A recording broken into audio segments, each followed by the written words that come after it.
नमस्कार, आप देख रहे हैं जनतंत्र टीवी और मैं हूं आपके साथ माधुरी तिवारी। खबर देहरादून से है, जहां मुख्यमंत्री पुष्कर सिंह धामी ने एमआई हॉस्पिटल पहुंचकर उत्तराखंड के पूर्व सीएम भुवन चंद्र खंडूरी का हालचाल जाना।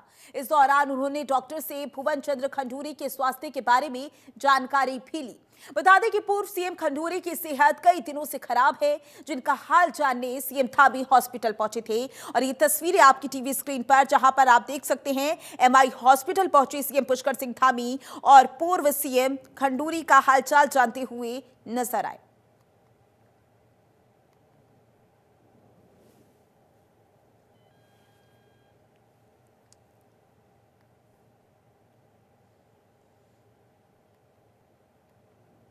तो वहीं कैंट विधानसभा में कार्यकर्ता सम्मेलन का आयोजन हुआ। वहीं कार्यक्रम में सीएम पुष्कर सिंह धामी ने शिरकत की। इस दौरान उन्होंने निकाय चुनाव के लिए कार्यकर्ताओं में जोश भरा। सीएम ने कहा कि प्रधानमंत्री मोदी के नेतृत्व में देश लगातार आगे बढ़ रहा है। बीजेपी निकाय चुनाव में प्रचंड जीत हासिल करेगी।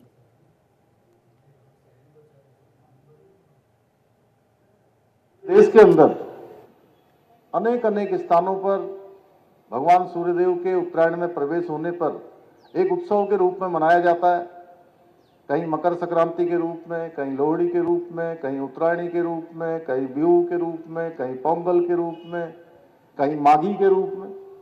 मैं इस भगवान सूर्य नारायण के उत्तरायण में प्रवेश होने पर आप सबको अपनी ओर से कैंट विधानसभा के सभी भाई बहनों को मैं बधाई देता हूँ, सबको शुभकामनाएं देता हूँ कि भगवान सूर्यदेव आपके जीवन में हर प्रकार से मंगल करें। और यहाँ आप सबके उपस्थित होने पर मैं हृदय से आप सबका स्वागत करता हूँ, आप सबका अभिनंदन करता हूँ।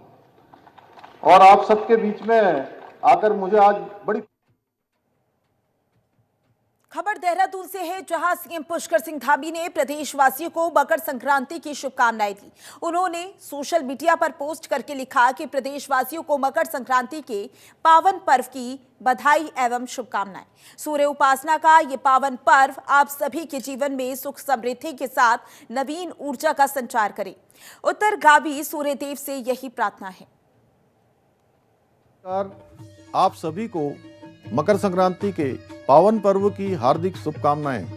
भगवान सूर्य के उत्तरायण होने का यह शुभ दिन देवभूमि उत्तराखंड में मकर संक्रांति घुघुतिया त्योहार के रूप में मनाया जाता है और पूरे देश में कहीं पोंगल और कहीं बिहू के रूप में भी मनाया जाता है।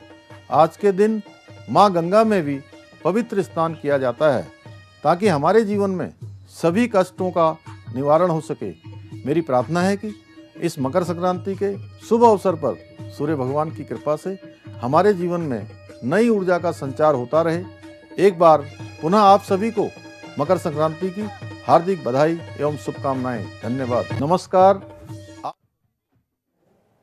तो वहीं 23 जनवरी को निकाय चुनाव के लिए होने वाले मतदान को लेकर राजनीतिक पार्टियों ने स्टार प्रचारकों को मैदान में उतार दिया। वहीं कांग्रेस के नेता प्रतिपक्ष यशपाल आर्य ने रुड़की में 2 सभाओं को संबोधित किया। उन्होंने कहा कि रुड़की नगर निगम में पिछले कार्यकाल में किस तरह से भ्रष्टाचार और अनियमितताएं रही हैं, ये जनता जानती है। वहीं पूजा गुप्ता ऐसी प्रत्याशी हैं जो यहां पर विकास को आगे बढ़ाएंगी। उन्होंने कहा कि बीजेपी ने यूपी से लेकर उत्तराखंड तक के सभी स्टार प्रचारकों को लगा दिया है, क्योंकि बीजेपी ने धरातल पर कोई काम नहीं किया है।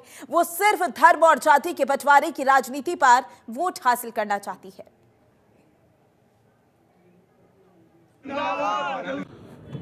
देखिए, कांग्रेस के जो मेयर के प्रत्याशी हैं श्रीमती पूजा गुप्ता जी, जिन्हें कांग्रेस शीर्ष नेतृत्व ने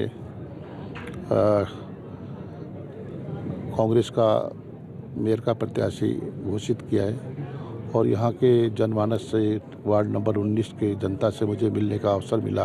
कांग्रेस कार्यकर्ता हूँ, कांग्रेस के हमारे जो नेता हैं, उन्होंने कहा है कि आपने बेहतर उम्मीदवार कांग्रेस ने रुड़की के मेयर के प्रत्याशी के रूप में दिया है और एक माहौल दिख रहा है, परिवर्तन का माहौल दिख रहा है। शिक्षित है पूजा गुप्ता, शिक्षित भी हैं और लगातार उन्होंने सामाजिक संस्थाओं के माध्यम से रुड़की में बहुत सेवा की है। सामाजिक सरोकारों से उनका लगाव है और उनकी प्राथमिकताएं हैं।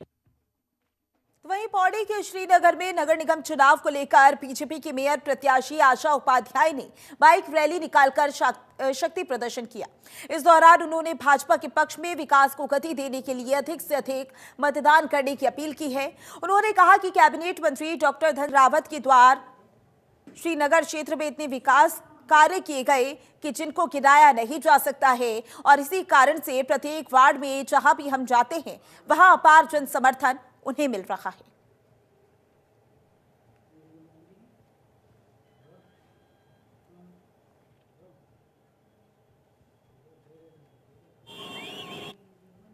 खबर काशीपुर से है, जहां रुद्राक्ष गार्डन के सभागार में कांग्रेस प्रत्याशी संदीप सहगल के समर्थन में पूर्व प्रदेश अध्यक्ष गणेश गोदियाल ने जनसभा की। इस दौरान हजारों की तादाद में जनसमूह उमड़ पड़ा।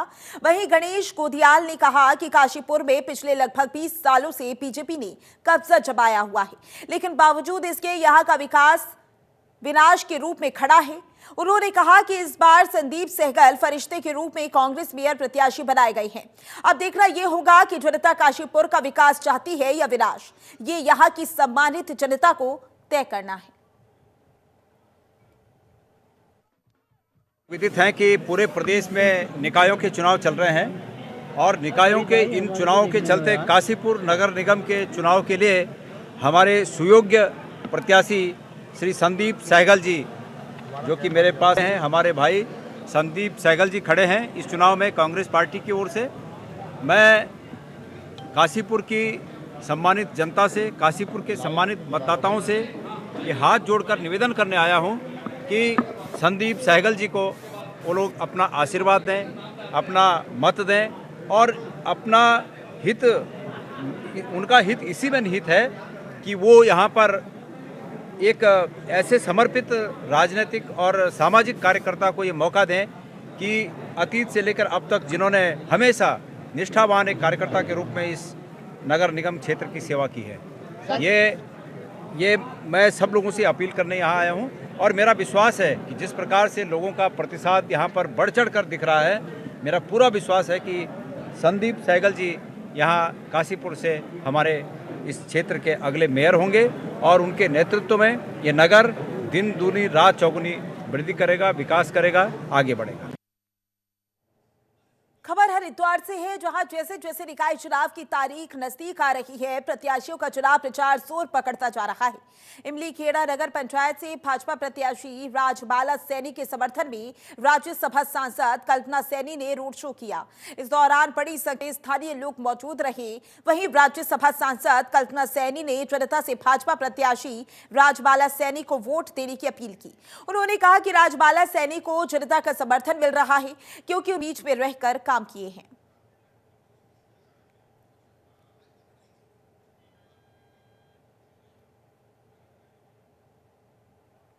वहीं हरिद्वार के जगजीतपुर स्थित राजकीय मेडिकल कॉलेज को पीपीपी मोड पर दिए जाने का मुद्दा गरमा रहा है। वहीं यूथ कांग्रेस के कार्यकर्ताओं ने भी जोरदार प्रदर्शन किया। प्रदर्शन के दौरान यूथ कांग्रेस के कार्यकर्ता जगजीतपुर चौकी पर इकट्ठा हुए। इस दौरान उन्होंने पुलिस की बैरिकेडिंग तोड़ दी, मेडिकल कॉलेज के गेट तक जा पहुंचे। इस दौरान तैनात पुलिस फोर्स प्रदर्शनकारियों को रोकने में नाकाम रही। तो वहीं कांग्रेस की कार्यकर्ताओं ने सरकार के खिलाफ जमकर नारेबाजी की और जनता को ठगने का आरोप लगाया। यूथ कांग्रेस के विरोध प्रदर्शन में चुनावी आचार संहिता की भी जमकर धज्जियां उड़ाई गई। बता दें कि कांग्रेस विधायक रवि बहादुर भी यूथ कांग्रेस के विरोध प्रदर्शन में शामिल हुए। Medical college government medical college है, यहाँ पे पीपीपी मोड के जो निर्णय है उसके विरोध में एनएसयूआई की तरफ से यहाँ पे विरोध प्रदर्शन ये करा गया था। तो हमारे द्वारा इनको समझाया गया कि आचार संहिता लागू है, 144 लगी हुई, जिसको 163 बीएनएसएस बोलते हैं। अब इनको समझाया गया, तो उसके बावजूद ये लोग यहाँ पे आए हैं। तो अब देखिए अब कार्रवाई की जाएगी। इनका तो ये कहना था कि यहाँ पे बहुत गलत हो रहा है और हमें बच्चों से मिलने दिया जाए। हमारे द्वारा समझाया गया इनको कि भाई बच्चे अपनी क्लासेज में हैं, वहाँ पे पढ़ाई को आप डिस्टर्ब मत कीजिए, ये कॉलेज का माहौल होता है उसको ख़राब मत कीजिए। लेकिन उसके बावजूद भी कई सारे लोग इधर पे आए। तो है कि सबको वीडियो और फोटोज वगैरह हैं ही, तो उसमें जो भी कार्रवाई लाएगी अमल में लाई जाएगी। ऐसी क्या मुसीबत आ गई थी कि आपने नगर निगम की करोड़ों रुपए की ज़मीन ले ली, सरकारी पैसा जो हमारी गाड़ी कमाई, जो ये टैक्स पेयर्स का पैसा है, वो आपने लगा लिया। और ऐसी क्या प्रॉब्लम आ गई थी, ऐसा दिल्ली का क्या प्रेशर था माननीय मुख्यमंत्री जी पे, जो उन्होंने जो है प्राइवेट इसको जो है दे दिया। लिख के दे रहा हूँ, आप शिक्षा महंगी होगी। नीट का टॉपर है वो प्राइवेट कॉलेज में क्यों आएगा? चुनाव में जाएंगे, लोगों को बताने का कार्य करेंगे कि किस प्रकार इन्होंने लोगों को, हरिद्वार नगर निगम के लोगों को, इस पूरे प्रदेश के लोगों को धोखा दिया है। और 23 के बाद जैसे आचार संहिता काउंटिंग कंप्लीट होती है 25 को, उसके बाद हम यहाँ पे धरने प्रदर्शन तेज करेंगे। और खाली ये सड़क तक नहीं रहेगा, ये सदन में मामला उठेगा। लोग आकर के यहाँ पर हालात जानना चाहते थे कि वास्तविक यहाँ पर वर्तमान में हालात क्या हैं। हमारा आज कोई भी उद्देश्य प्रदर्शन करने का नहीं था, लेकिन प्रशासन ने जबरन हमें डिस्टर्ब करने का प्रयास किया और फिर मजबूर होकर के हमें नारेबाजी करनी पड़ी। हम यहाँ बच्चों के अभिभावकों से मिले हैं और बच्चे बहुत परेशान हैं, उनका भविष्य अंधकार में है। और इस सरकार के इस निर्णय से जो लोगों को सस्ता जो इलाज मिलना था, उनका वो अधिकार भी छीन गया है। और जो एक आम परिवार का बच्चा जो नीट क्वालिफाई करके और लगातार संघर्ष करके एक डॉक्टर बनने का सपना जो इस देश में देख सकता था, उसको सपना देखने के उसके अधिकार को भी छीना गया है। खबर हरिद्वार से है, जहां नगर निकाय चुनाव के बीच भाजपा ने उन कार्यकर्ताओं पर सख्त कार्रवाई की जो पार्टी के प्रत्याशियों के खिलाफ चुनाव लड़ रही हैं। भाजपा जिला अध्यक्ष संदीप गोयल ने 22 बागी कार्यकर्ताओं को पार्टी से 6 साल के लिए निष्कासित कर दिया है। भाजपा ने इस फैसले के जरिए सख्त संदेश दिया है कि अनुशासनहीनता और पार्टी विरोधी गतिविधियों को बर्दाश्त नहीं किया जाएगा।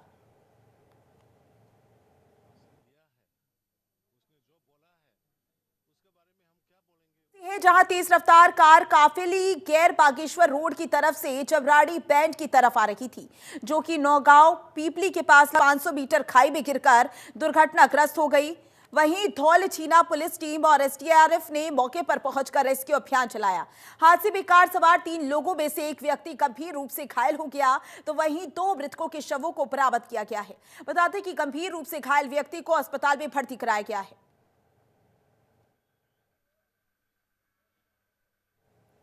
हरिद्वार के जगजीतपुर में चाइनीज मांझे से युवक की दर्दनाक मौत के बाद प्रशासन ने बड़ी कार्रवाई की। कोर्ट के आदेश पर ज्वालापुर पुलिस ने करीब 200 पेटी चाइनीज मांझा जब्त करके उसे नष्ट कर दिया।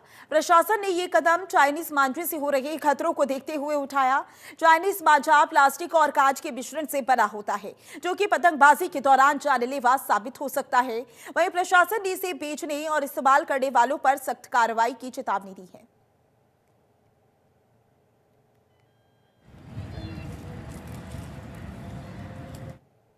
उत्तराखंड में नगर निकाय चुनाव को लेकर जहां राजनीतिक दलों ने तेजी पकड़ी, तो वहीं चुनाव आयोग भी इसे लेकर सक्रियता बढ़ाई हुई है। राज्य में निकाय चुनाव को लेकर चुनाव आयोग ने वोटिंग के दिन यानी 23 जनवरी को सार्वजनिक अवकाश घोषित किया। इस अवकाश की घोषणा लोगों की सुलभता के लिए की गई है।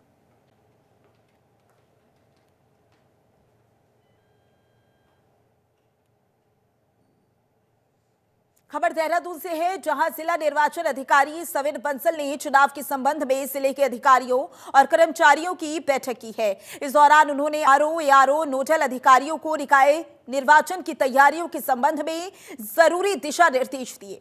निर्वाचन अधिकारी ने कहा कि वोटिंग और काउंटिंग में कम दिन शेष है, इसलिए सभी अधिकारी निर्वाचन कार्यों में जुट जाएं। उन्होंने सभी आरओ और वे अपने सेक्टर जोनल मजिस्ट्रेट से सामंजस्य रखने के निर्देश दिए हैं। उन्होंने कहा कि गाइडलाइन पढ़ें और कोई संदेह होने पर उसका समाधान कर लें। उन्होंने कहा कि सभी गतिविधियों के रिकॉर्ड सुव्यवस्थित रखे गए हैं।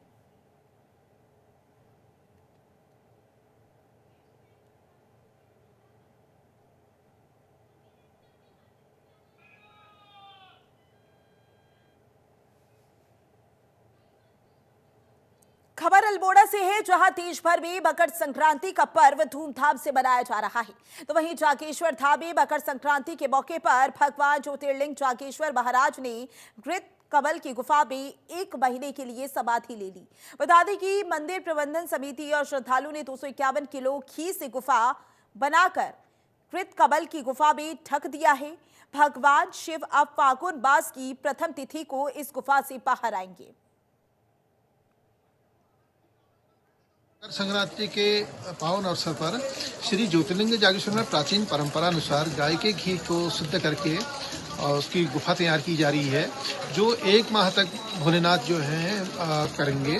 1 माह बाद उस गुफा रूपी प्रसाद को प्रसाद के रूप में वितरित किया जाएगा। धाम में आज मकर संक्रांति पर भगवान शंकर जी के लिए घृत कमल का निर्माण किया जा रहा है। ये घृत कमल निर्माण की जो परंपरा है सदियों से प्रचलित है। यहाँ पर आज करीब 52 किलो घी का यहाँ पर ये घृत कमल बनेगा और इसके बाद भगवान शंकर जी को उस घृत कमल में विराजमान कर दिया जाएगा। घृत कमल से एक महीने के बाद भगवान शंकर बाहर निकलेंगे, तब तक वो हम घृत कमल में साधनारत रहेंगे। खबर उत्तरकाशी से है, जहां मकर संक्रांति के मौके पर देश विदेशों के हजारों श्रद्धालुओं ने मां गंगा में आस्था की डुबकी लगाई। ये श्रद्धालु सुबह 4 बजे से ही मां गंगा के चरणों में आशीर्वाद लेने पहुंच गए थे। वहीं श्रद्धालुओं ने डुबकी लगाने के बाद काशी विश्वनाथ मंदिर में, भोलेनाथ और शक्ति मंदिर में दर्शन किए।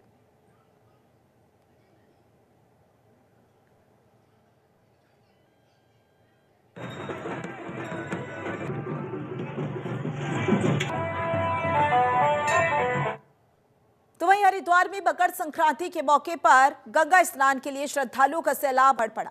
धर्म नगरी में आज मकर संक्रांति के अवसर पर साल का पहला गंगा स्नान हो रहा है। हर की पौड़ी पर श्रद्धालुओं का तांता लगा हुआ नजर आया। सुबह से ही हजारों श्रद्धालु मां गंगा में आस्था में अर्चित कर रही हैं। बता दें कि मकर संक्रांति के मौके पर लाखों की उम्मीद है, जिसे देखते हुए पुलिस प्रशासन ने व्यापक तैयारियां की हैं। पूरे मेला क्षेत्र को जोन और 28 सेक्टरों में बांटा गया है। वहीं जिला के 400 जवान, 1000 पुलिसकर्मी तैनात किए गए हैं।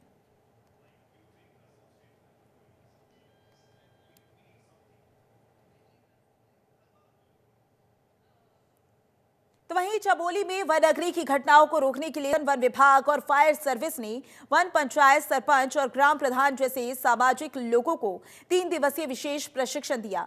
प्रशिक्षण कार्यक्रम में वनअग्नि की बढ़ती घटनाओं और उसके दुष्प्रभावों की जानकारी दी गई। वहीं वनअग्नि के दौरान उपयोग में आने वाले फायर सेफ्टी उपकरण, फर्स्ट एड किट और वनअग्नि सुरक्षा को लेकर मॉक ड्रिल किया गया। इस दौरान प्रशिक्षण कार्यक्रम में प्रतिभाग कर रहे 200 से अधिक वन पंचायत सरपंच, ग्राम प्रधान, महिला एवं युवा मंगल दलों को फायर सेफ्टी वितरित की गई। किया जाएगा और हमको यहाँ पे जो भी ट्रेनिंग दी गई है वनाग्नि के विषय में दी गई है, सारी हमें यहाँ से बहुत सारी प्रेरणा मिली है। लेकिन हम अपने वन पंचायत सरपंच अभी अपने वन विभाग कर्मचारियों से थोड़ा नाराज़ हैं, जो हम हमेशा जनता का उनका साथ देते हैं। वनाग्नि में जब आग लगती है, अपनी महिला मंगल दल सबको लेके चलते हैं एक साथ। अपना सब घर का काम छोड़ छाड़ के परेशान रहते हैं, लोगों की गालियां खाते हैं। लेकिन हमें एक मृतक पद दिया गया है जिसमें हमारी कोई नहीं सुनता है, केवल हमें। तीसरा दिन था इस कार्यक्रम का, जिसमें वनाग्नि के लिए प्रशिक्षण दिया जा रहा है। जो कार्यक्रम हो रहा है वो पुलिस विभाग, फॉरेस्ट डिपार्टमेंट, हमारा ग्रामीण विभाग और जो राजस्व विभाग है, इनके समन्वय में हो रहा है। जिसमें कि हमारा जो इसमें होप यही है कि जो गांव के तमाम लोग हैं उसमें कमेटियां बनाई जाएं, ताकि जो फॉरेस्ट फायर को रोकने के लिए लोगों को जागरूक किया जाए और उनको जो निश्चित जो गतिविधियां हैं जिससे कि फॉरेस्ट फायर को रोका जा सके और कम करा जा सके, उसी के संदर्भ में ये ट्रेनिंग दी गई है और अभी आगे भी दी जाएगी। अभी ये दशोली ब्लॉक के लिए किया गया है, आगे अन्य ब्लॉकों के लिए भी, अन्य स्थानों पे भी भविष्य में ट्रेनिंग दी जाएगी। इस कार्यशाला में प्रतिभाग करने वाले लोगों को जिलाधिकारी महोदय द्वारा आपदा से ट्रैक सूट और पानी की बोतल और जूते सभी को प्रोवाइड किए जाएंगे। जो कुछ कम पड़ गए हैं तो उनका नाम और हमने फ़ोन नंबर और पता लिख लिया है, उनके घरों पे पहुंचवा दिए जाएंगे। वैसे कल 150 शूज और मतलब पहले दिन 100 ट्रैक सूट और 200 पानी बोतल अब तक दी जा चुकी हैं जो प्रतिभागी आए थे। और लंच की व्यवस्था विकास विभाग द्वारा की गई है और टेंट वगैरह की व्यवस्था इसका वन विभाग द्वारा, तो कोऑपरेशन से काम बहुत अच्छा हो रहा है। फिलहाल के लिए इस बुलेटिन में बस इतना ही। बने रहें जनतंत्र टीवी के साथ। नमस्कार।